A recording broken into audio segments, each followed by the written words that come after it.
Justement à la femme. Je sais que c'est un sujet en fait qui dérange beaucoup, mais ça dérange inutilement. Le sujet justement de la femme, ça dérange inutilement parce que ce dont les enfants de Dieu ont besoin, c'est déjà de savoir que, comme dit 2 Corinthiens 5,17, si quelqu'un est en Christ, il est une nouvelle créature.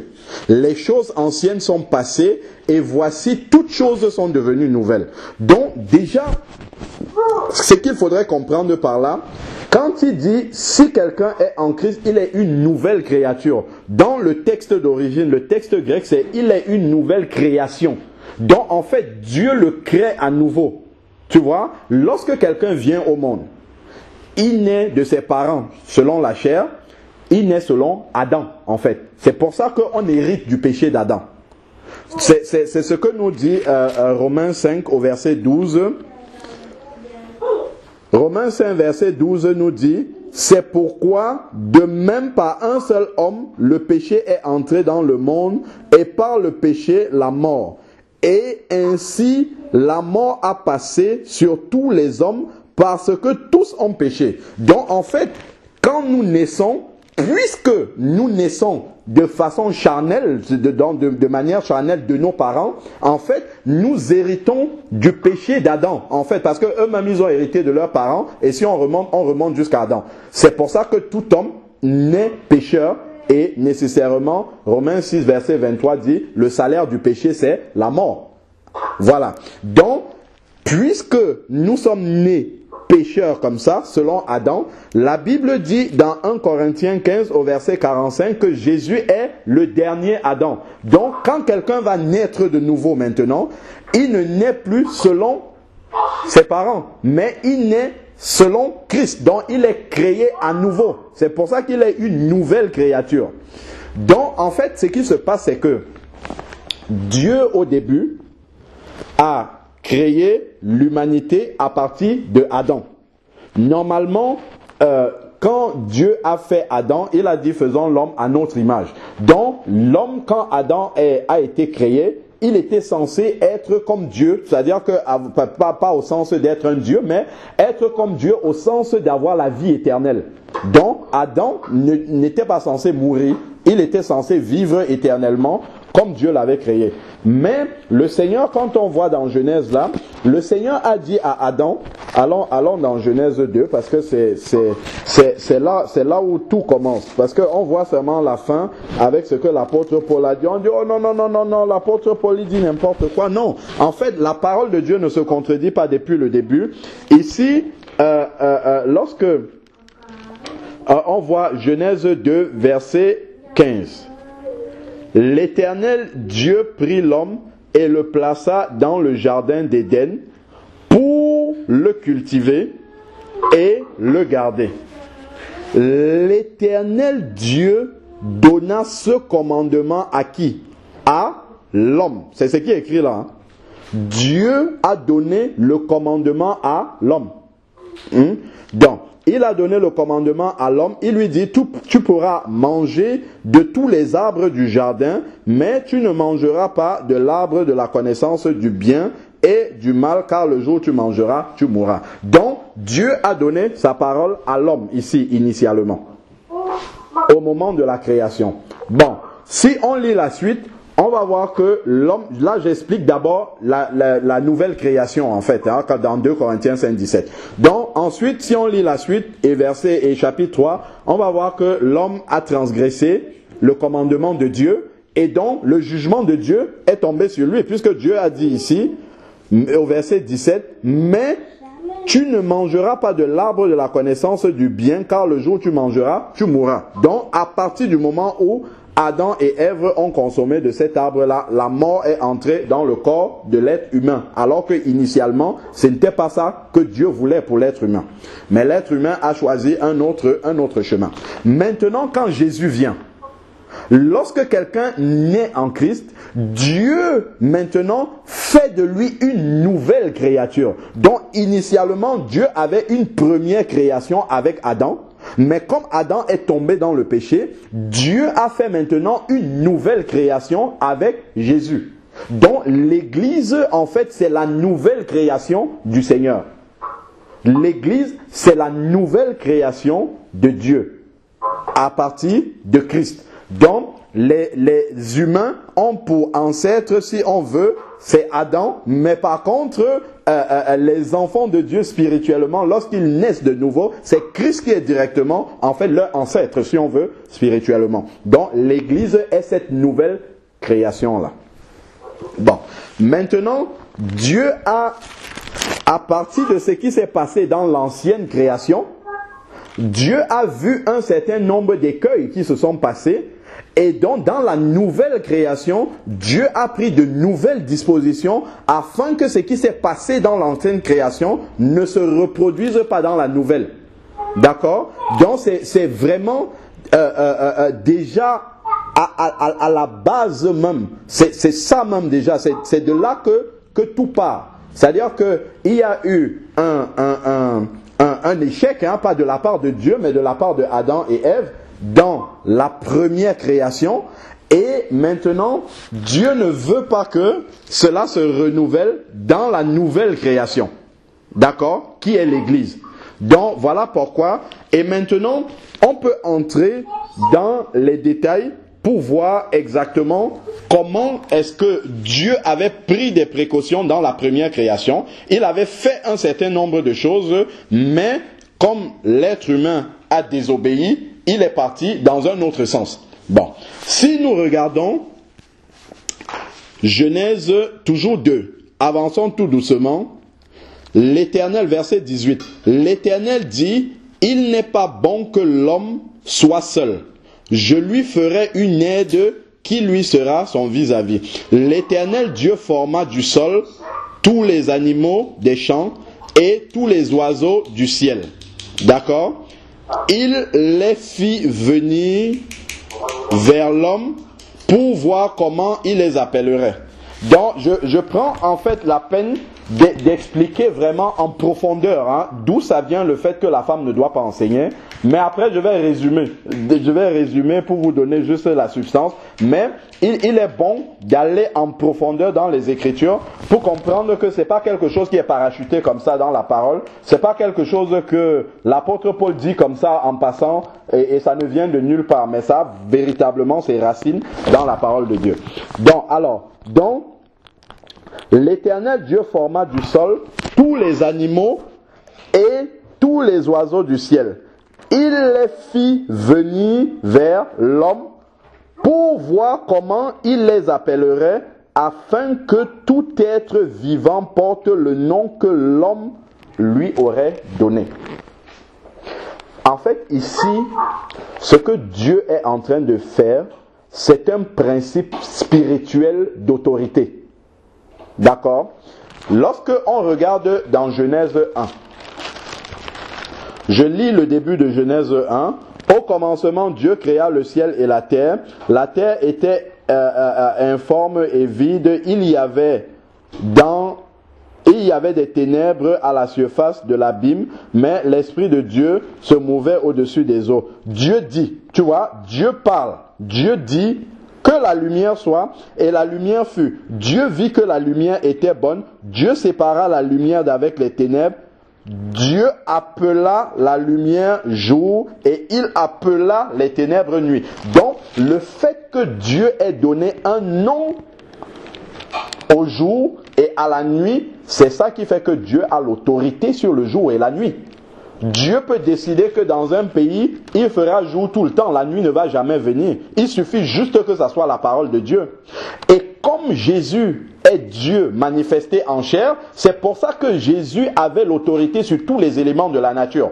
C'est pour ça que Jésus pouvait étendre sa main, il dit à la tempête, calme-toi, la tempête s'arrête. La tempête est obligée d'obéir. Pourquoi? Parce que c'est Jésus qui a tout créé. Quand on parle de Dieu qui crée ici, c'est Jésus. Hein, puisque Colossiens 2 va nous dire, tout a été créé par lui et pour lui. Parce que Jésus est Dieu manifesté dans la chair humaine.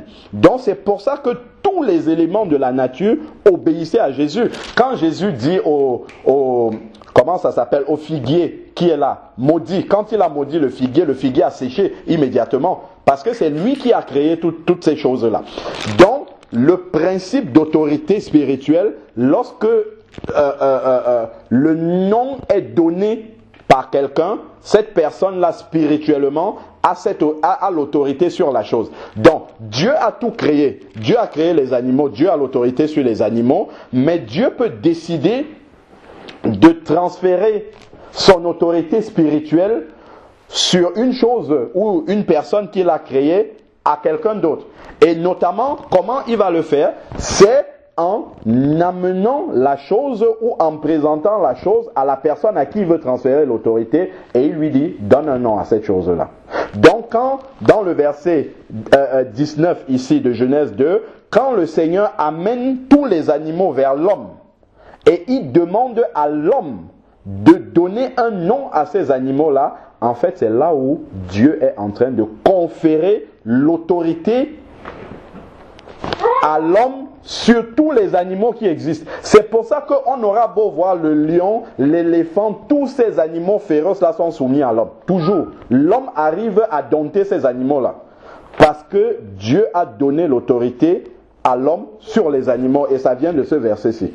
Donc, ensuite maintenant, partant de ce principe d'autorité-là, l'homme donna, nous sommes au verset 20, l'homme donna des noms à tout le bétail, aux oiseaux du ciel et à tous les animaux des champs, mais pour l'homme, il ne trouva pas d'aide qui lui fût son vis-à-vis, donc semblable. Alors l'Éternel Dieu fit tomber un profond sommeil sur l'homme qui s'endormit. Il prit une de ses côtes et referma la chair à sa place. Verset 22. L'Éternel Dieu forma une femme de la côte qu'il avait prise à l'homme et il emmena. Vous voyez, voilà le même principe que Dieu reprend. Vous avez vu ça?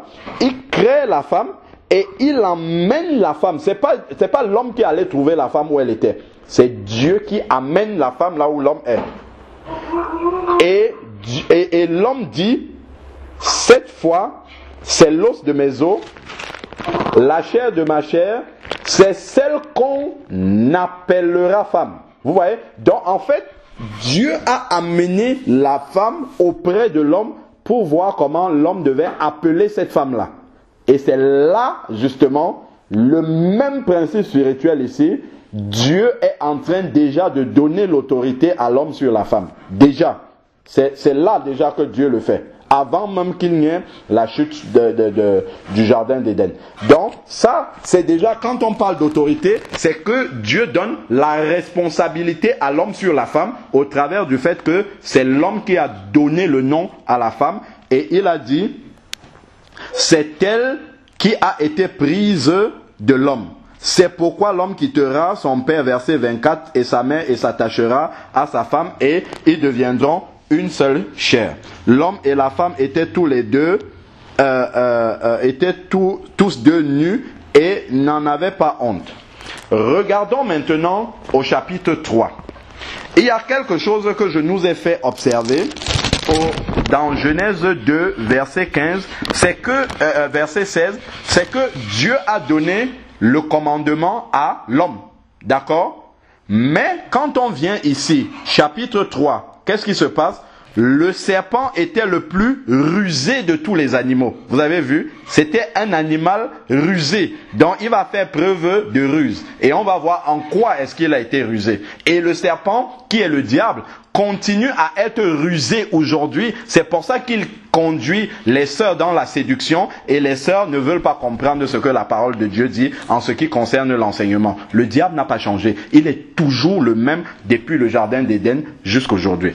Alors, le serpent était le plus rusé de tous les animaux des champs que l'Éternel Dieu avait fait.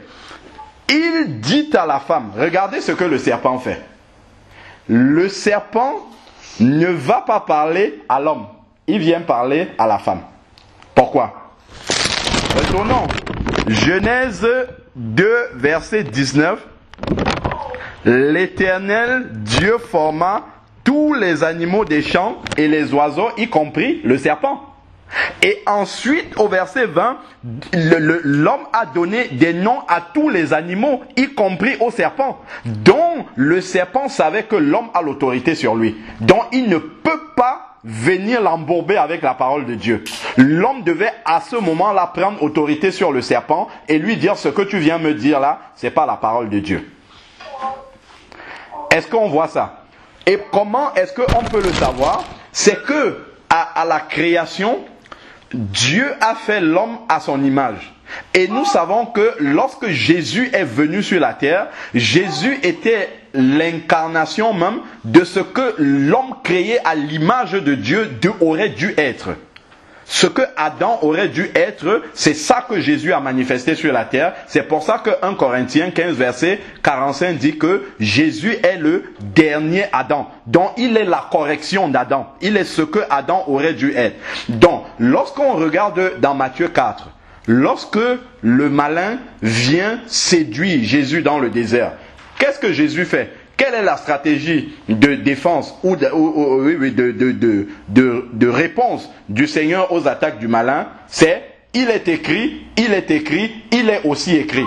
Donc le Seigneur repousse les assauts du malin par la parole de Dieu. Il donne la véritable parole de Dieu au malin. Donc Adam également, si le serpent serait venu voir Adam, Adam aurait agi comme Jésus a agi, parce que Adam n'avait pas encore péché. Donc Adam devait agir comme le Seigneur voudrait qu'il agisse, et Jésus, lui, l'a parfaitement agi comme Dieu voulait qu'il agisse. Donc, si le serpent était venu voir Adam ici, Adam lui aurait dit: ça, c'est pas la parole que le Seigneur a dit. Voici plutôt ce que le Seigneur a dit. De la même façon que Jésus marchait dans le désert en disant au serpent: il est aussi écrit. Donc c'est comme ça qu'Adam devait faire. Mais comme le serpent est rusé, le serpent a laissé Adam, sachant que Adam avait l'autorité sur lui, d'après Genèse 2, versets 19 et 20, il est allé voir la femme. Dieu avait donné le commandement à l'homme, pas à la femme. Donc lui, il a contourné et il est allé voir plutôt la femme.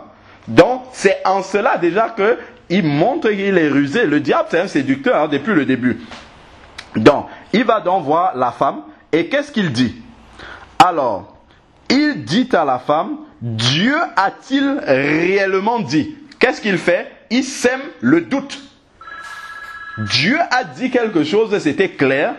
Et le malin vient avec simplement le doute par rapport à ce que Dieu a dit. Et c'est exactement la même façon qu'il a procédé avec Jésus.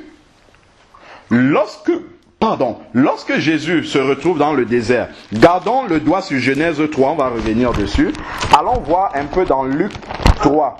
Dans Luc 3, ce qui s'est passé dans le désert. Luc 3, on va voir comment la stratégie d'attaque du malin, qui n'a pas changé, comme je disais, qu'on retrouve encore dans la même stratégie dans le jardin d'Éden. C'est la même chose qu'il utilise dans le désert contre Jésus. Donc, alors, lorsque on voit Luc 4, verset 3, lorsque le malin vient attaquer Jésus dans le désert, qu'est-ce qu'il dit? Luc 4, verset 3, alors le diable dit: si tu es le Fils de Dieu, dis à cette pierre de devenir du pain.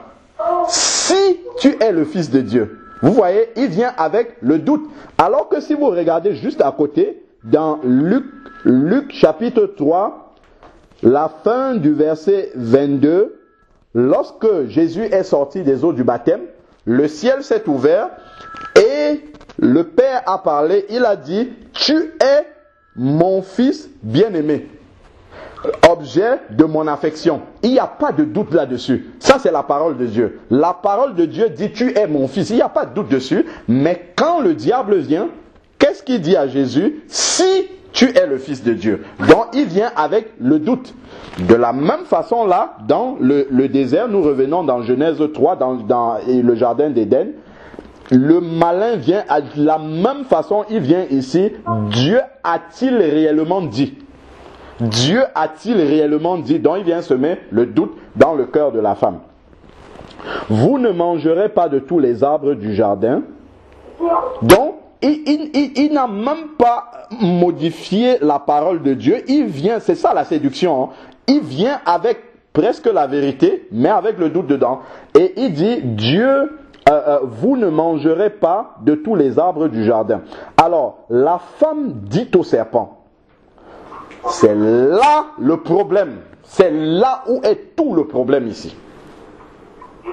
Est-ce que vous voyez ce qui se passe ici? La femme dit au serpent, nous mangeons des fruits des arbres du jardin, mais quant aux fruits et ainsi de suite. C'est là où la femme a posé le premier acte où elle est sortie de ce que Dieu attendait qu'elle fasse. Parce que lorsqu'on regarde dans Genèse ici, dans Genèse 2, verset 16, l'Éternel Dieu donna ce commandement à l'homme. Donc c'est l'homme qui a la responsabilité devant Dieu de discuter de la parole de Dieu, de pouvoir parler des commandements de Dieu, de ce que Dieu a dit. C'est à l'homme que Dieu avait donné cette responsabilité-là.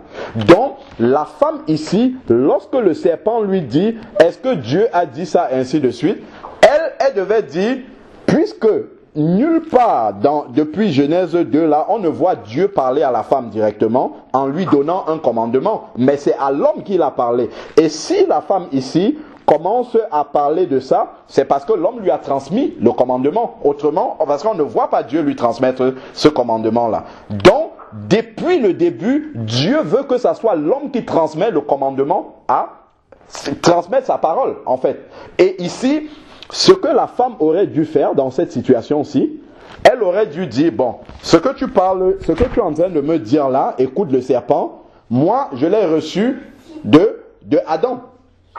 Et viens, on va voir Adam, tu vas lui demander ça, parce que c'est lui qui m'a dit ce que Dieu a dit. C'est l'attitude qu'elle aurait dû avoir. Et en allant retourner maintenant vers Adam, Adam aussi à son tour, soit il devait réagir comme Jésus en disant, voilà ce que Dieu a dit, c'est ça la parole, c'est pas ce que tu es en train de dire là. Ou alors, il devait simplement dire, ok, ce que tu dis là, tu me dis autre chose que ce que Dieu a dit, allons devant Dieu et puis lui-même il va nous dire. Tu vois, c'est comme ça que ça aurait dû se passer. Mais la femme a outrepassé justement ce que Dieu avait demandé ici et elle a commencé à discuter de la parole avec le serpent. Et c'est là que la séduction est rentrée. Parce que Dieu ne lui avait pas donné ce commandement-là à elle directement. Elle n'avait pas l'autorité spirituelle de Dieu pour pouvoir transmettre son commandement. Parce que Dieu ne lui a pas donné ce commandement-là. Parce que pour pouvoir enseigner la parole de Dieu, pour pouvoir transmettre la parole de Dieu, il faut avoir reçu cette autorité spirituelle-là de Dieu. Si on n'a pas reçu cette autorité spirituelle, on ne peut pas le faire. On ne peut pas aller dans une école de théologie et se réclamer être un enseignant de la parole de Dieu ou une enseignante. Non, c'est pas comme ça que ça marche dans la parole de Dieu, puisque le modèle même que nous avons du serviteur de Dieu, c'est Jésus lui-même. Jésus a été dans quelle école? Aucune école. C'est Dieu qui l'a enseigné directement. L'apôtre Paul, il a certes grandi au pied de Gamaliel, qui était l'un des grands enseignants, mais il dit qu'il a vu tout ça comme de la boue. Lorsque le Seigneur l'a appelé, il a été dans le désert pendant 3 ans en Arabie où Jésus l'a enseigné directement et comme lui-même il dit, il n'a pas consulté la chair et le sang. C'est-à-dire qu'il n'est pas allé consulter les hommes, mais il a été enseigné de Dieu directement et il va véhiculer la parole de Dieu. Donc, il faut, et quand on regarde les différents disciples que le Seigneur a appelés, que ça soit Pierre, que ça soit Paul, que ça soit, Pierre, Jean, Matthieu, tout ça, le Seigneur les appelait directement, il dit, suis-moi. Suis-moi. Ce n'était pas parce qu'ils avaient fait une formation. C'est pas lié à la formation. C'est un appel direct du Seigneur. Et ça marche toujours comme ça aujourd'hui. Si quelqu'un doit enseigner la parole de Dieu, c'est qu'à un moment donné, Dieu vient lui montrer que toi, je t'ai choisi pour enseigner ma parole. Et Dieu lui communique cette autorité-là d'enseigner sa parole. Et Dieu ne va jamais, jamais, jamais, au grand jamais, contredire sa parole en appelant une femme à venir prêcher sa parole. Ça, c'est pas la vérité. Parce que ça contredit la Bible. Dieu ne peut pas venir appeler une femme, puisqu'il ne l'a pas fait. Tous les livres de la Bible, il y en a 66 là, il n'y a aucune femme qui a écrit un livre de la Bible. Quand on regarde les apôtres du Seigneur, les disciples du Seigneur qui sont devenus apôtres, qui étaient chargés de fonder l'Église. Parmi les 120 le jour de la Pentecôte, quand on lit le dernier verset de Acte 1, on voit qu'il y avait des femmes qui étaient montées aussi. Pour prier, on dit persévérer dans la prière avec les femmes. Il y avait des femmes. Il y avait les femmes là parmi. Mais au moment maintenant où les ministères, les saints ministères, Éphésiens 4, verset 11, il a donné les uns comme apôtres, les autres comme docteurs, prophètes, ainsi de suite. On voit que nulle part, on ne voit une femme en train d'exercer ce ministère-là dans l'église. Ce n'était pas par hasard. C'est pas par hasard. C'est le Saint-Esprit, parce que Jésus a dit lui-même, je bâtirai mon église. Ce n'est pas les hommes qui vont bâtir mon église. C'est le Saint-Esprit même qui est le représentant de Jésus maintenant que Jésus n'est plus sur la terre. C'est le Saint-Esprit qui bâtit l'église. Donc, le Saint-Esprit a conduit les apôtres à fonctionner d'une certaine façon exactement dans la pensée du Seigneur, et il ne leur est jamais venu à l'esprit de pouvoir nommer des femmes comme apôtres ou bien des femmes comme enseignante, docteur de la parole. Non, non, non, jamais, jamais. D'ailleurs, quand on parle d'appel, allons dans Acte 13, on va voir que même dans la Nouvelle Alliance, c'est toujours Dieu lui-même qui appelle les hommes à le servir. C'est lui qui donne les ministères lui-même directement. C'est lui qui appelle les hommes. Et quand il appelle un homme à être un enseignant ou à avoir un ministère d'autorité spirituelle, il lui communique cette autorité-là. C'est pour ça que quand la personne va prêcher la parole de Dieu, elle prêche avec l'autorité du Seigneur. Ce n'est pas la personne physique qui est en train de parler, mais c'est l'autorité spirituelle que le Seigneur lui a conférée qui est en train de parler. Parce que cette personne-là a véritablement reçu son ministère de Dieu et non des hommes. Donc, si nous regardons Acte 13,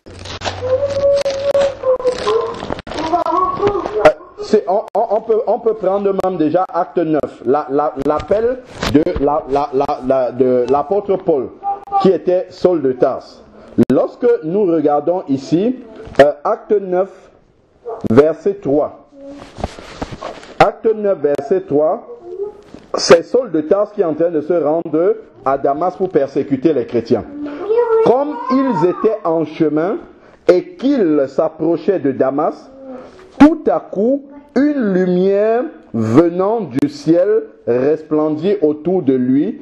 Il tomba par terre et entendit une voix qui lui disait « Saul, Saul, pourquoi me persécutes-tu » Il répondit « Qui es-tu, Seigneur ?» Et le Seigneur dit « Moi, je suis Jésus que tu persécutes. » Il serait dur de regimber contre les aiguillons. Tout tremblant et stupéfait, il dit « Seigneur, que veux-tu que je fasse ?» Alors le Seigneur lui dit « Lève-toi, entre dans la ville et on te montrera tout ce que tu dois faire. » Donc, voilà le contact direct, l'appel direct du Seigneur qu'il a eu. Ce n'est pas un homme qui lui a dit « Paul, tu vas être apôtre ». Non, c'est Dieu qui est venu se manifester directement à lui. Et regardons comment est-ce que lui-même, il a eu cette révélation du Saint-Esprit là, que au travers de cette expérience qu'il a vécue là, en fait, c'est Dieu qui était en train de l'appeler. Continuons ici là, verset... si on prend verset 17, pour bien comprendre le contexte. Verset 17, Ananias qui était un disciple de Damas, Ananias partit et lorsqu'il fut arrivé dans la maison, il imposa les mains à Saul et dit « Saul, mon frère, le Seigneur Jésus qui t'est apparu sur le chemin par lequel tu venais, m'a envoyé pour que tu recouvres la vue et que tu sois comment? Rempli du Saint-Esprit. » Et c'est le Saint-Esprit qu'il allait recevoir, qui allait lui révéler que effectivement maintenant le Seigneur l'appelle pour être son serviteur, pour devenir son apôtre, pour prêcher cette parole-là. Alors, qu'est-ce qui s'est passé par la suite? Verset 18. Au même instant, il tomba de ses yeux comme des écailles et il recouvra la vue. Il se leva et fut baptisé. Après, il prit de la nourriture et il trouva ses forces. Il resta quelques jours avec les disciples qui étaient à Damas. Et qu'est-ce qui se passe? Et aussitôt, il se mit à prêcher Jésus dans les synagogues. Où est-ce qu'il avait pris ça? Il n'a pas été dans une école pour prêcher Jésus, puisque avant c'était un juif. Mais la rencontre personnelle là qu'il a eu avec Jésus et le fait d'avoir été rempli du Saint-Esprit, le Saint-Esprit lui a révélé immédiatement que voilà en fait pourquoi Jésus t'est apparu, c'est pour que tu ailles prêcher son nom. Donc c'était un appel direct. Et lorsque nous regardons, tournons 2 pages en avant, Acte 13 verset 1, il y avait dans l'église qui était à Antioche des prophètes et des docteurs. Regardez les noms des prophètes qu'on cite là, ce ne sont que des hommes déjà.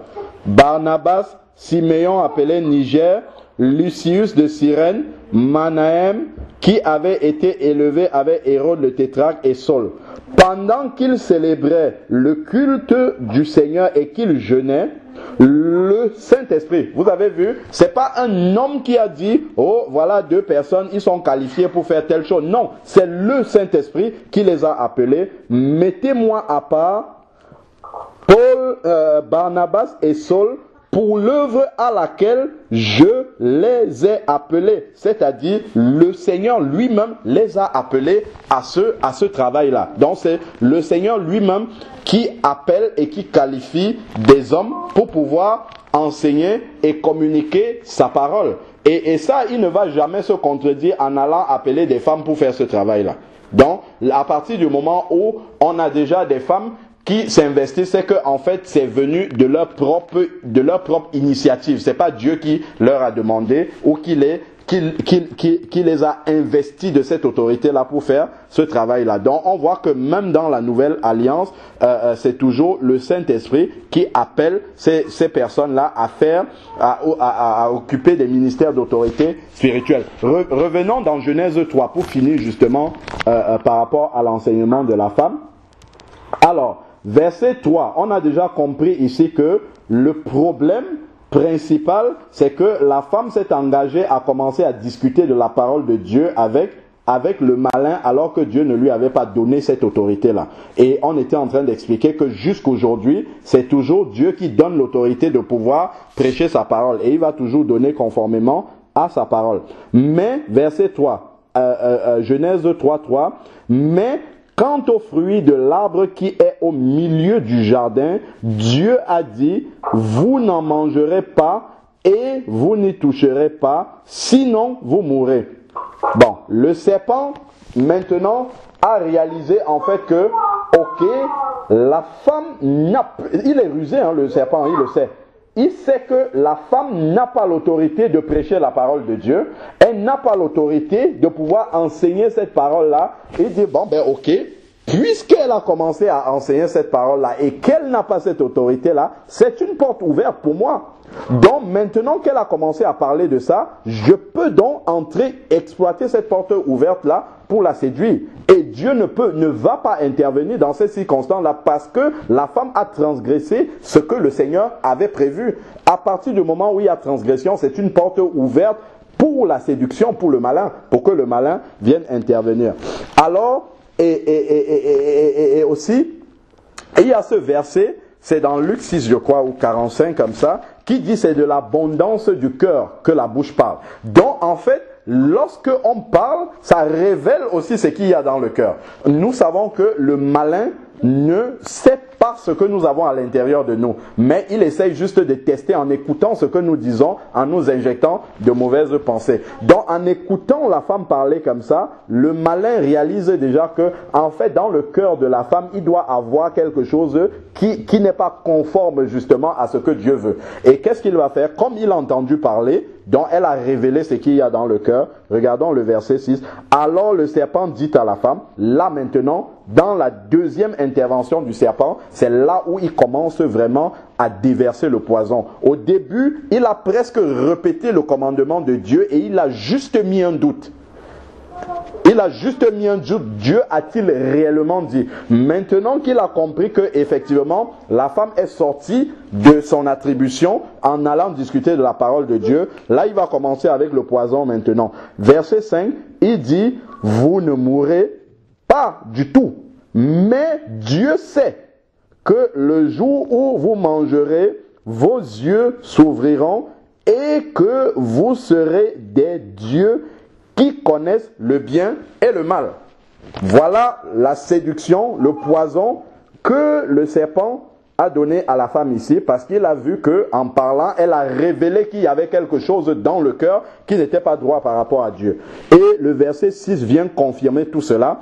La femme vit que l'arbre était bon à manger, la séduction, la convoitise était dans le cœur. Elle a révélé cela en parlant.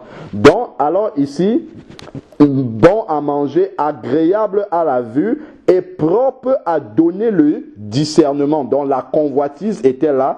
Elle prit de son fruit et en mangea. Deuxième point encore ici, où la femme est tombée dans une erreur qu'elle n'aurait pas dû commettre. Pourquoi? C'est à qui que Dieu avait transmis le commandement? À l'homme. Genèse 2, verset 16. C'est à l'homme que Dieu avait transmis le commandement.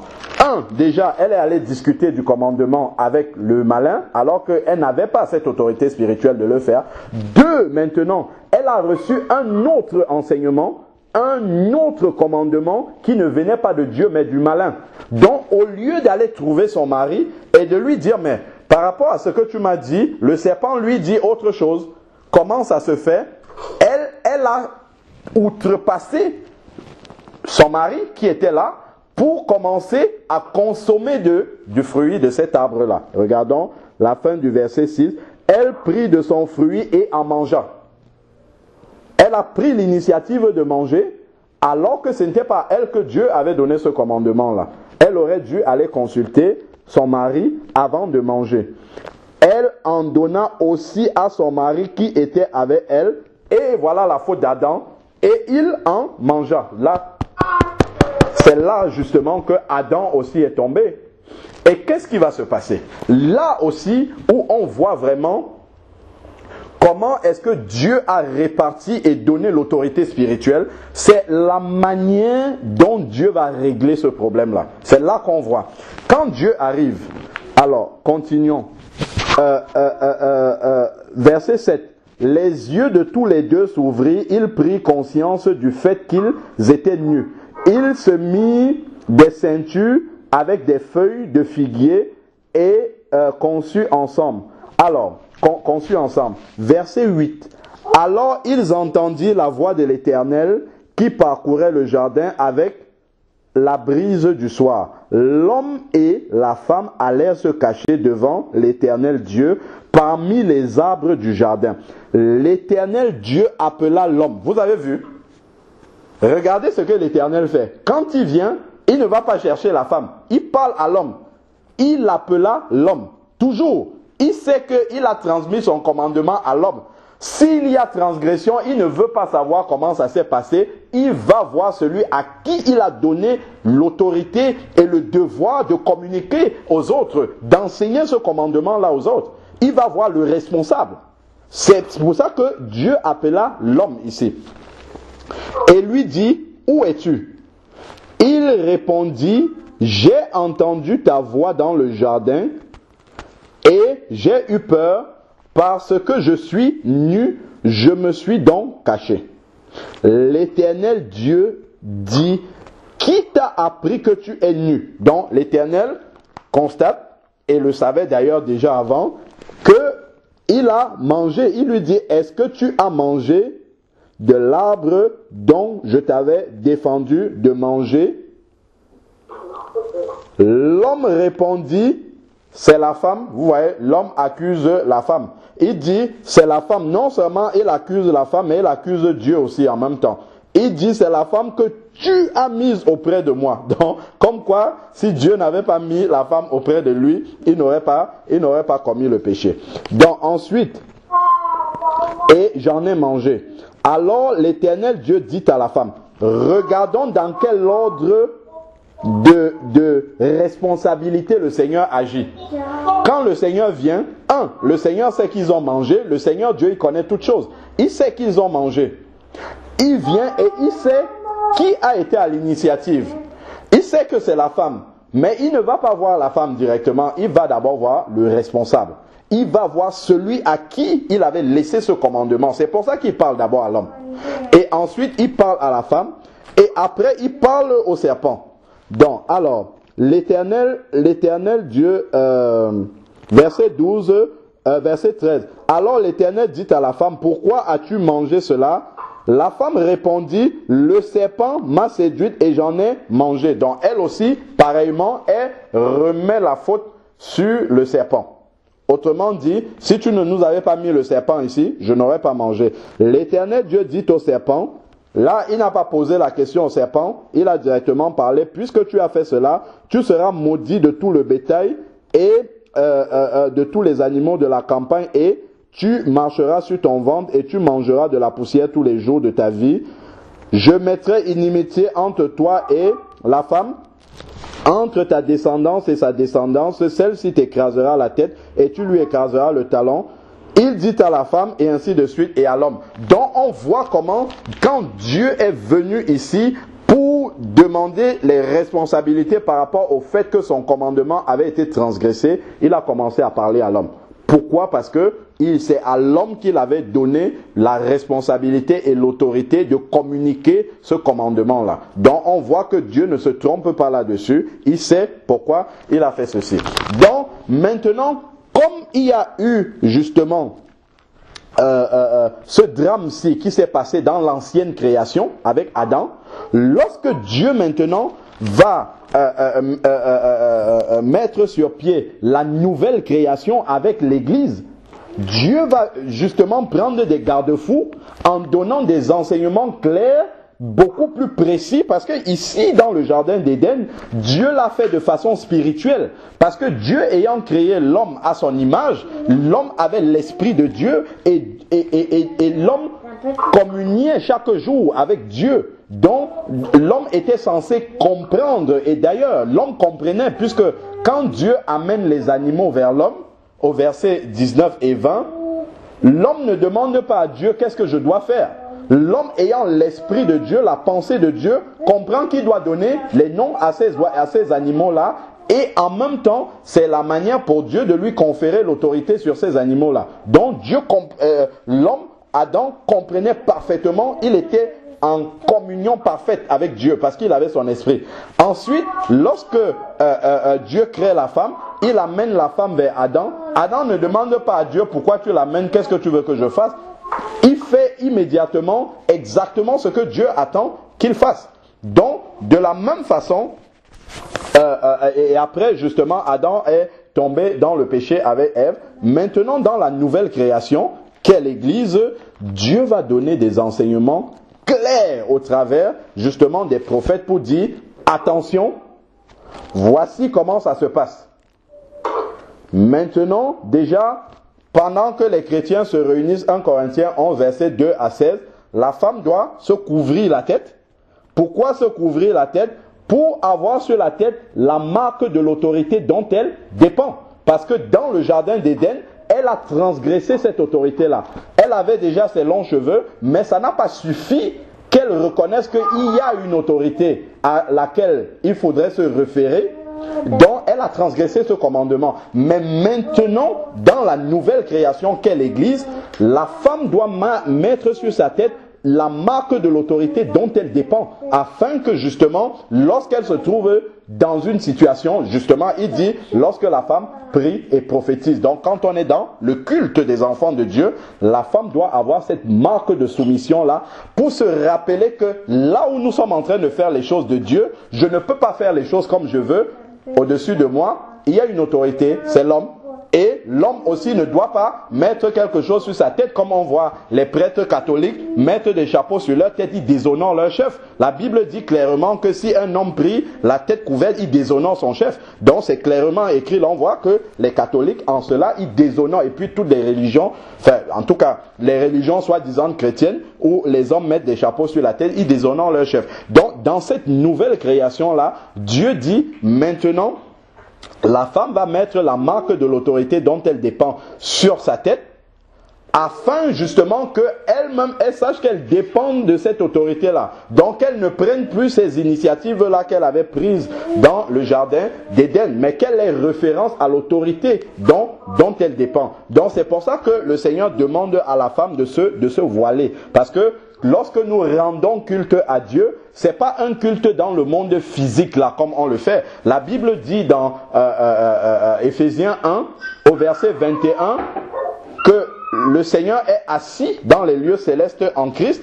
Et au chapitre 2 d'Éphésiens, il dit que nous aussi, nous sommes assis avec Christ dans les lieux célestes. Donc ça veut dire que lorsque nous rendons notre culte, et le Seigneur a dit aussi à la Samaritaine que ce n'est plus à Jérusalem ou sur une montagne que vous allez rendre un culte, mais vous allez rendre votre culte en esprit et en vérité. Donc lorsque nous sommes dans un culte chrétien où les enfants de Dieu sont assemblés pour invoquer le nom du Seigneur, le culte en fait ne se déroule pas de façon, certes nous sommes assis là de façon physique, mais Raphaëla, allume là s'il te plaît. Mais spirituellement, nous sommes rendus dans les lieux célestes en Christ. Donc nous sommes devant la présence de Dieu dans le ciel. Au moment où nous sommes réunis là, pendant le culte, spirituellement, nous sommes devant la présence de Dieu. Et maintenant, le Seigneur dit que dans sa présence, la chevelure de la femme, ça n'existe pas pour lui. C'est le voile qui est cette marque-là que le Seigneur lui voit dans les lieux spirituels. Donc, quand la femme vient se présenter sans couvrir sa tête, en fait, spirituellement parlant, au moment où nous sommes dans la présence de Dieu, spirituellement, Dieu voit comme si le crâne de la femme, en fait, était rasé. Voilà pourquoi il demande à la femme de garder cette autorité-là dont elle dépend. Et en plus, il y a même encore une autre raison, c'est dans Genèse 6. Je pense que peut-être vous avez vu cette raison-là également. Dans Genèse 6, il nous est dit que lorsque... C'est encore l'une des raisons pour lesquelles le Seigneur demande à la femme de se couvrir. Donc je prends comme ça tous ces enseignements-là qui ne sont pas toujours très bien compris. S'il te plaît, un instant. Alors, lorsque les hommes, je lis Genèse 6, verset 1. Lorsque les hommes eurent commencé à se multiplier à la surface du sol et que les filles leur furent nées, les fils de Dieu. Quand il parle des fils de Dieu ici, il s'agit des anges. En fait, les fils de Dieu avec petit f là, ce sont des anges, virent que les filles des hommes étaient belles et ce fut parmi elles qu'ils choisirent leurs femmes. Alors l'Éternel dit, mon esprit ne restera pas toujours dans l'homme, car celui-ci n'est que chair.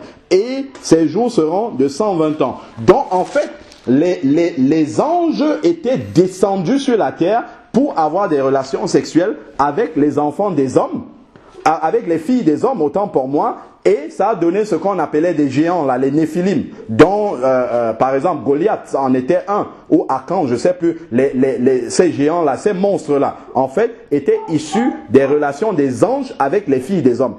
Donc maintenant, ça c'est ce qui s'est passé dans l'ancienne création. Maintenant, allons dans 1 Corinthiens 11, là où le Seigneur parle du port du voile pour la femme.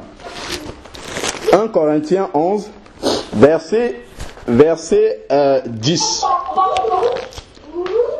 1 Corinthiens 11, verset 10 nous dit, c'est pourquoi la femme, à cause des anges, doit avoir sur sa tête une marque de l'autorité dont elle dépend. Et en fait, ici, il y a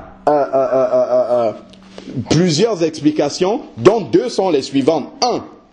Lorsque les anges, à cause de ce que nous venons de lire dans Genèse 6, désormais, lorsque les anges viennent puisque nous savons que pendant le culte des enfants de Dieu, les anges sont là, ils nous regardent. La première chose qu'ils font, c'est de vérifier que l'ordre spirituel est respecté pendant le culte des enfants de Dieu.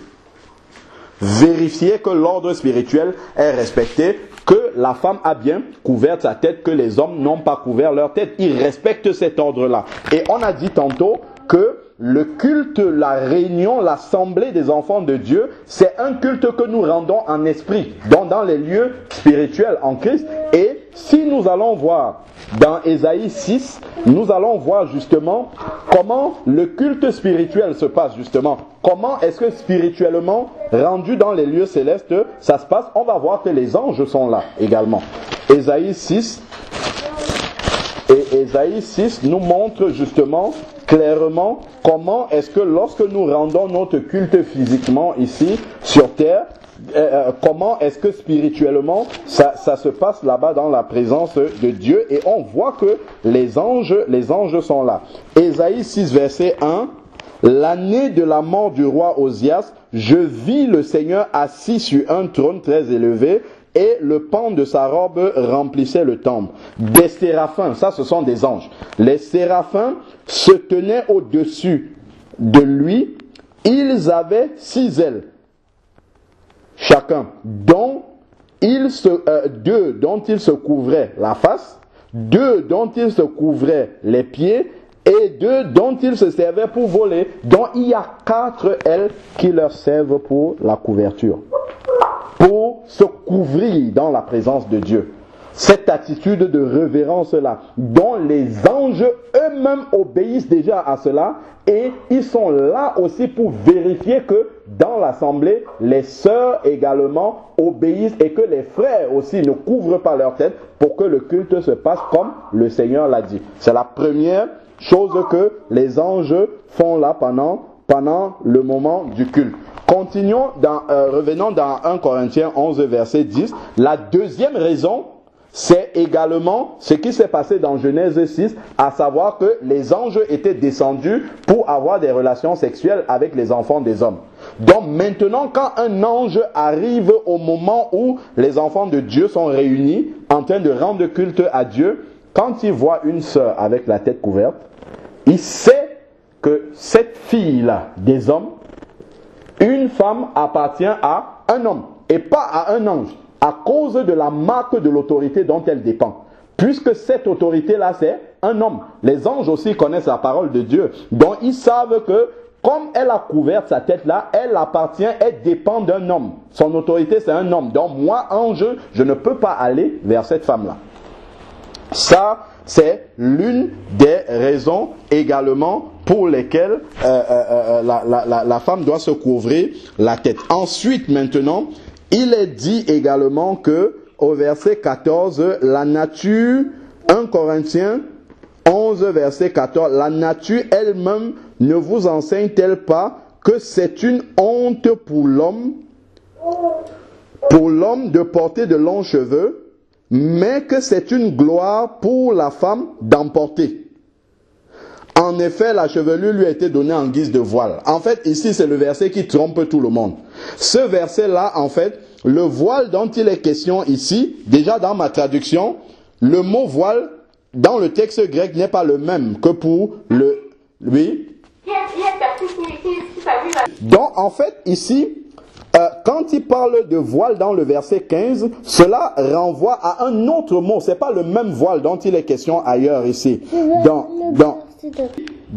ma traduction, le mot voile du verset 15, c'est traduit en manteau. Dans d'autres versions, c'est ornement. Donc, le voile, la chevelure a été donnée à la femme comme un ornement, comme une parure, en fait. Donc, c'est pas comme le voile dont il est question, qui est la marque dont la femme doit se couvrir. Mais, si nous prenons justement cette explication que tout le monde semble admettre, en pensant que, justement, la chevelure simple a été donnée comme voile à la femme. Si nous supposons que c'est ça, l'explication. Déjà, souvenons-nous que le malin est venu dans Genèse 3, il a pris un verset un commandement de Dieu et il a mis le doute là-dessus. Il a dit, Dieu a-t-il réellement dit? De la même façon, dans la nouvelle création, parce que ça s'est passé dans l'ancienne création, dans la nouvelle création de Dieu qu'est l'Église, le malin revient de la même façon. Il prend aussi un verset et il essaye de faire croire à la femme toujours, pas au frère, mais à la femme toujours, que Dieu a dit autre chose là-dedans. Donc quand vous allez dire aux sœurs qu'il faut mettre le voile, les sœurs vont vous dire non mais les cheveux ça suffit à cause de ce verset-ci. Mais en réalité, déjà le mot voile est mal traduit. Et ensuite de deux, si je suppose effectivement que la chevelure est le voile de la femme, si je vais traduire le verset 6, verset 6, car si une femme n'est pas voilée, qu'elle se coupe les cheveux. Donc si la chevelure c'est le voile de la femme, comment je traduis ici? Car si une femme n'a pas de cheveux, qu'elle se coupe les cheveux. Comment? Si vous n'avez pas les cheveux, vous pouvez vous couper les cheveux. Si moi ici j'ai la tête rasée, comment est-ce que je peux me raser encore les cheveux? Si je vais voir le coiffeur, je suis déjà rasé comme je suis là, je viens, je lui dis rase-moi les cheveux, il va dire il y a quelque chose qui ne va pas. Ça c'est déjà une première chose, et nous savons qu'il n'y a pas de contradiction dans la parole de Dieu. Ensuite, maintenant, si je reviens au verset 14, la nature, voilà, mais verset 15 plutôt, mais c'est une gloire pour la femme d'emporter, donc de porter des cheveux longs. Nous savons que dans le culte que nous rendons à Dieu, toute gloire doit être cachée afin que seule la gloire de Dieu soit visible. Mais s'il y a une gloire qui est là, qui est pour la femme, il faut qu'elle soit cachée. Donc la chevelure qui est une gloire pour la femme doit être cachée. De la même façon, il dit ici verset 7, l'homme ne doit pas se voiler la tête parce qu'il est l'image de la gloire de Dieu, tandis que la femme est la gloire de l'homme. L'homme ne doit pas se couvrir la tête. Pourquoi? Parce qu'il est la gloire de Dieu. Donc pendant le culte des enfants de Dieu, c'est la gloire de Dieu qu'on doit voir. Donc l'homme ne doit pas se couvrir la tête. Parce que s'il se couvre la tête, il va cacher la gloire de Dieu. Par contre, la femme est la gloire de l'homme. Donc il faut qu'elle se couvre les cheveux pour qu'on ne voit pas la gloire de l'homme, mais qu'on voit plutôt la gloire de Dieu. Donc voilà des explications spirituelles qui sont clairement construites là-dedans, mais comme souvent, on manque de révélation par rapport à ce texte-ci, ça fait beaucoup de discussions inutiles. Bon, revenons à l'enseignement de la femme. Donc là, on a essayé de balayer quand même bien le sujet. Revenons dans 1 Corinthiens 14, où il est dit que la femme se taise en assemblée.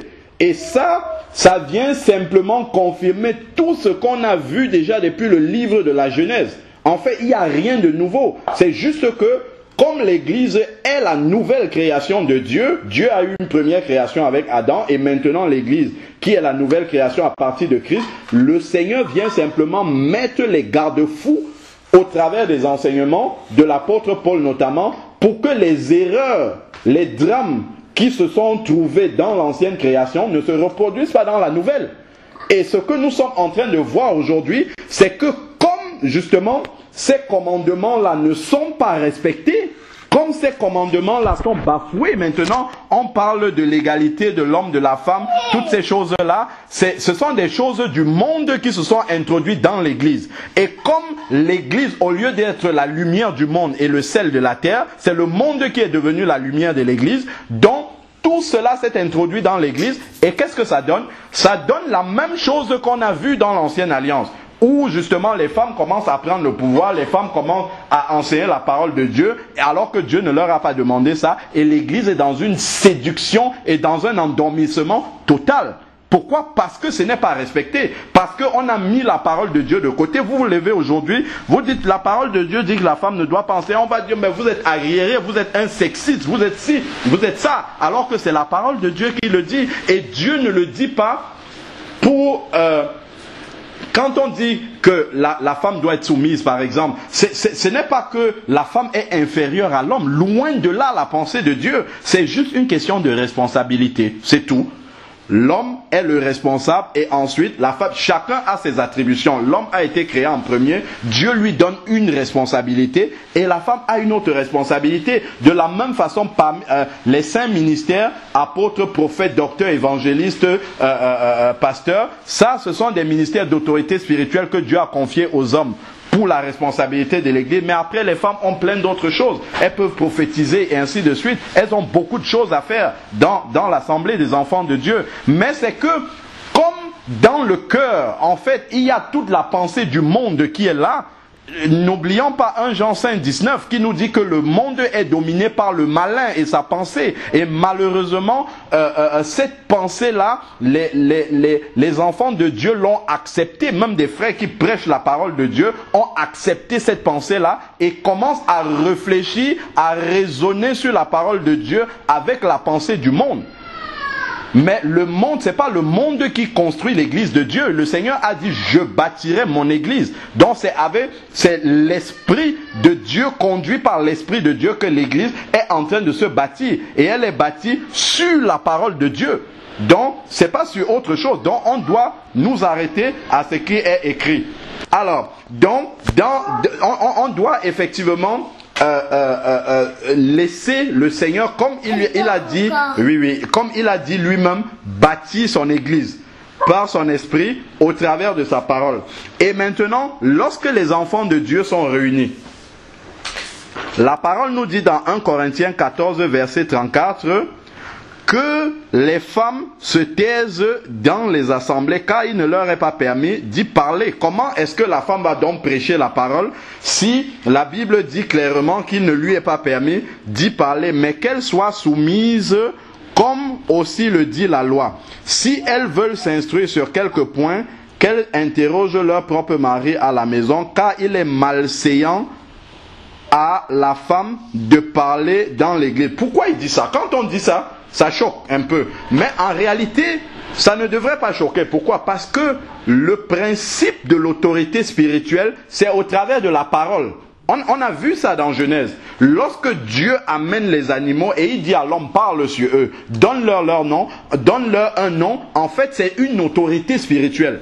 C'est l'autorité spirituelle qu'il confère justement à l'homme sur les animaux, dont l'autorité spirituelle se manifeste par la parole. Lorsqu'on voyait même au travers du ministère de Jésus, lorsque Jésus était sur la terre, c'était toujours sur la parole.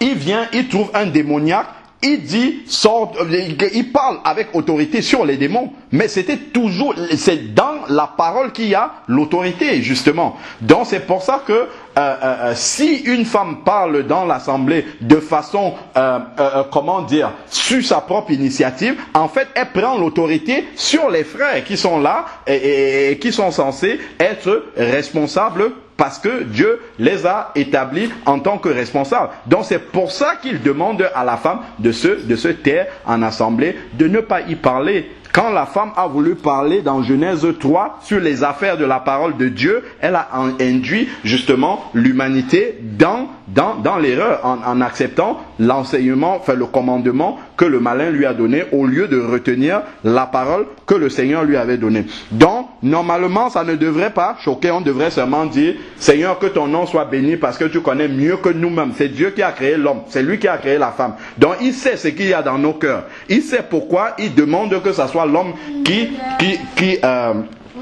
prêche sa parole et que la femme, elle ait autre chose à faire. Et si nous allons maintenant prendre le dernier verset qui en tout cas qu'on va partager concernant le fait que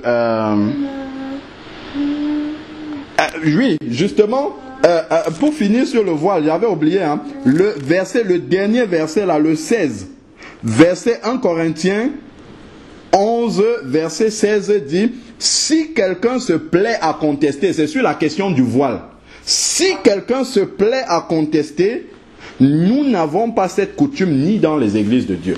C'est comme si l'apôtre savait déjà que ça va être contesté. Et il dit, voilà le commandement de Dieu, Si quelqu'un veut discuter, qu'il discute. Donc si on dit à une sœur, voici l'enseignement, la Bible dit qu'il faut se couvrir les cheveux. Si elle dit qu'elle ne veut pas se couvrir, on ne discute pas avec elle. On lui dit c'est la parole. Maintenant, si toi tu as décidé de ne pas obéir, tu fais comme tu veux. Mais sache que voilà ce que la parole de Dieu dit. Bon, allons maintenant pour finir sur 1 Timothée. C'est là où Paul reparle de ça. Et c'est même à partir de cet endroit où Paul parle, là où il dit « Je ne permets pas à la femme d'enseigner », c'est à partir de là qu'il nous renvoie justement dans la Genèse. Là où tout ce qu'on a décortiqué là, c'est à partir de l'enseignement de Paul qu'il nous renvoie dans la Genèse pour qu'on puisse comprendre d'où c'est venu le fait qu'il dise à la femme de ne pas enseigner. Le fait que le Seigneur dise, hein, c'est même pas l'apôtre, c'est le Seigneur qui le dit. Donc si je prends 1 Timothée 2, verset 11, il dit que la femme s'instruise en silence. Tout vient de Genèse 3, parce que la femme est partie parler là où elle ne devait pas parler. Tout vient de là. Il dit que la femme s'instruise, donc elle reçoit l'instruction, mais en silence. C'est-à-dire que si on ne lui permet pas de parler, il ne faudrait pas qu'elle outrepasse justement cette autorité-là que le Seigneur dit. Que la femme s'instruise en silence avec une entière soumission. Pourquoi? Parce que c'est au travers de la parole, comme on a dit, que l'autorité se manifeste. Donc, si la personne se tait, en même temps, ça veut dire qu'elle respecte l'autorité qui est en train de parler à ce moment-là. Donc, elle est dans la soumission. Et ensuite, il dit, je ne permets pas à la femme d'enseigner ni de prendre autorité sur l'homme, mais qu'elle demeure dans le silence. C'est-à-dire que pour qu'on croie que la femme peut enseigner, il faut qu'on enlève ce verset-ci de la Bible.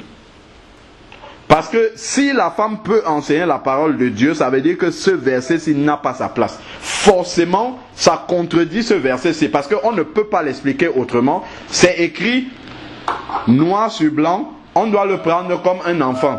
C'est écrit, je ne permets pas à la femme d'enseigner ni de prendre autorité sur l'homme, mais qu'elle demeure dans le silence. Et ce qui est bien, c'est que l'apôtre explique pourquoi. Il ne dit pas c'est pour rien comme ça, je ne veux pas. Non. Il dit car Adam a été formé le premier. Et lorsqu'on retourne dans la Genèse, on comprend pourquoi il dit qu'Adam a été formé le premier. Parce que Adam a reçu le commandement de Dieu. Vous ne devez pas manger le fruit de l'arbre défendu. C'est Adam ayant été formé le premier qui a reçu ce commandement-là et qui ensuite a eu l'autorité du Seigneur pour transmettre ce commandement-là. C'est pour ça qu'il dit Adam a été créé le premier. Voilà. Ensuite, maintenant, a été formé le premier, Ève ensuite. Et ce n'est pas Adam qui a été séduit. Donc il revient sur ce que nous avons médité là dans Genèse 3. C'est pas Adam qui a été séduit. C'est la femme qui séduite s'est rendue coupable de transgression. Elle sera néanmoins sauvée, ainsi de suite. Donc voilà clairement la parole de Dieu qui le dit. Je crois qu'il n'y a même pas de polémique et de discussion à faire quant au fait que la femme n'a pas l'autorité spirituelle de Dieu. La femme peut toujours essayer de prêcher. Hein. Ça, l'homme peut toujours faire des choses par sa propre force, hein, par sa propre intelligence. Il peut même avoir des femmes qui prêchent, même des miracles se manifestent. Hein. Mais la question, c'est de demander est-ce que ça vient de Dieu? Pas du tout, ça ne vient pas de Dieu. Parce que ça contredit la parole de Dieu. Et nous savons que le malin aussi manifeste des miracles. Le Seigneur nous a dit par rapport à cela. À la fin, il dira, les uns diront, Seigneur, Seigneur, n'avons-nous pas chassé des démons en ton nom? N'avons-nous pas fait des miracles en ton nom? Il dira, je ne vous connais pas. Une femme va venir dire, oui, dans mon ministère, il y a eu ci, il y a eu ça. Le Seigneur va dire qui t'avait donné ce ministère-là. Ma parole dit autre chose. Tu as bâti ce que tu as bâti, peut-être des âmes ont été sauvées, gloire à Dieu. Mais quant à ce qui te concerne, toi, la femme, ma parole ne t'autorisait pas à faire ce travail-là. Donc je ne vois pas pourquoi tu allais le faire. Donc je pense que c'est la parole de Dieu qui est le seul garde-fou sur lequel nous devons nous appuyer pour fonder pour justifier toute pratique que nous avons. Si nous avons des versets clairs qui nous montrent que ce que nous faisons, ce n'est pas selon la parole de Dieu, nous devons l'abandonner. Lorsque nous voyons par exemple 2 Timothée 3,16, il est dit, toute écriture est inspirée de Dieu et utile pour enseigner, pour convaincre, pour redresser et pour éduquer dans la justice. Donc en fait, c'est la parole qui est le seul gage. Il n'y a rien, aucune autre référence que la parole de Dieu pour nous dire comment les choses se passent. On ne doit pas regarder au résultat et dire oui, ah voyez, il y a telle femme quand même, quand elle prêche, c'est quand même des prédications qui sont bien, c'est bien à écouter. Non, non, non, on doit regarder la parole de Dieu et dire non, la parole de Dieu ne te permet pas de faire ce que tu es en train de faire. Si on regarde Jean 12, verset 48, encore, toujours pour faire attention à la parole, il est dit, celui qui me rejette et qui ne reçoit pas mes paroles a son juge. La parole que j'ai prononcée, c'est elle qui le jugera au dernier jour. Donc c'est la parole de Dieu qui sera ouverte au dernier jour et c'est selon l'écriture que la justice de Dieu va être mise à exécution. C'est la parole qui va être ouverte. On ne va pas demander aux gens, est-ce que toi dans ton assemblée, les décisions que le pasteur a prises c'était... Non, non, non, non, non. Le Seigneur ne veut pas savoir si les décisions que le pasteur a prises étaient bien ou pas. Il va demander, est-ce que c'est ça qui est écrit dans ma parole? Quand vous lisez là, je suis... Comment il dit encore dans Apocalypse 2, la Jézabel qui enseigne ma parole et qui séduit mes serviteurs et tout ça, il ménage Jézabel. Il va dire, mais vous n'avez pas lu dans la Bible que c'est ce qui était écrit? Pourquoi vous avez laissé les femmes enseigner? Et toi, femme, pourquoi tu allais enseigner alors que c'est clairement écrit dans ma parole qu'il ne fallait pas le faire? Et là, maintenant, il faudra pouvoir répondre au Seigneur par rapport à cela. Donc je crois que on doit simplement se limiter à ce qui est écrit dans la parole de Dieu et obéir tel que c'est écrit. Je crois qu'on n'a pas à amener nos propres pensées dans la parole de Dieu. Amen. Donc, je relis encore bien tout doucement. Juge quant à la question de Déborah, Juge 5, verset 7. Les chefs étaient sans force en Israël. Donc les hommes ici avaient démissionné de leurs responsabilités. Tu vois ça? Les chefs étaient sans force en Israël. Première chose, ils étaient sans force en Israël, dont les hommes avaient démissionné de leurs responsabilités en Israël. Sans force. Quand je me suis levé, c'est pas l'Éternel qui l'a levé, mais elle s'est levée elle-même. Est-ce qu'on voit ça? C'est-à-dire que quand les hommes ont démissionné, les hommes ont refusé d'assumer leurs responsabilités, Déborah s'est levée elle-même. Donc elle a eu cette initiative-là. On a parlé tout à l'heure, on a dit que c'est le Seigneur qui donne, qui appelle, qui donne l'autorité spirituelle à quelqu'un pour exercer quelque chose. Mais lorsque justement ceux qui normalement reçoivent cette autorité spirituelle de Dieu ne répondent pas à leurs responsabilités, celui qui se lève pour faire le travail du Seigneur, puisque Dieu veut quand même sauver son peuple, Dieu va agir au travers de cette personne, mais ça ne veut pas dire que c'est la volonté parfaite de Dieu. Ça ne veut pas dire que c'est le plan parfait de Dieu. Quand on regarde par exemple, je cite souvent ce verset, cet exemple-là. Dieu voulait travailler avec le peuple d'Israël de la même façon qu'il a travaillé avec Adam et Ève. C'est-à-dire que Dieu leur a donné à communiquer directement avec Adam et Ève. Il leur disait voilà comment il faut marcher et eux ils exécutaient. Et Dieu a voulu travailler de la même façon avec comment on l'appelle, avec le peuple d'Israël. Mais le peuple d'Israël, quand on lit, je crois que c'est dans 2 Samuel 12 ou 1 Samuel 12, le peuple d'Israël a dit non, nous on ne veut pas marcher avec Dieu, fais régner sur nous un roi. Ça c'est ce qu'ils ont dit à Samuel. Choisis un roi et nous allons obéir au roi, nous ne voulons pas marcher avec Dieu directement. Qu'est-ce qui s'est passé? Quand Samuel est allé pleurer devant le Seigneur, il lui dit, mais voilà, ils ne veulent pas entendre mes paroles, ils veulent seulement que je nomme sur eux un roi qui va régner. Qu'est-ce que Dieu a dit? Dieu a dit au peuple, ce n'est pas toi qu'ils ont rejeté, c'est moi-même qu'ils ont rejeté. Donc le peuple ne veut pas marcher avec moi.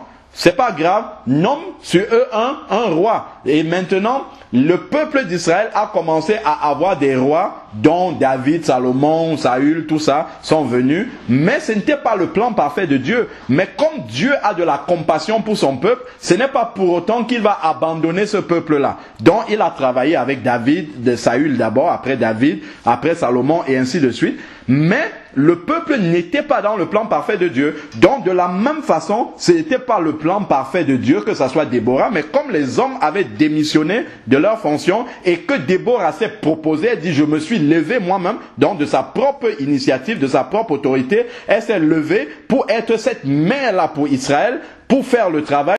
Bon, Dieu a dit, si les hommes ne sont pas là et qu'il y a une femme qui veut aller, ok, je vais la conduire. Mais ce n'était pas dans le plan parfait de Dieu qu'elle se lève pour commencer à faire ce travail-là. Alors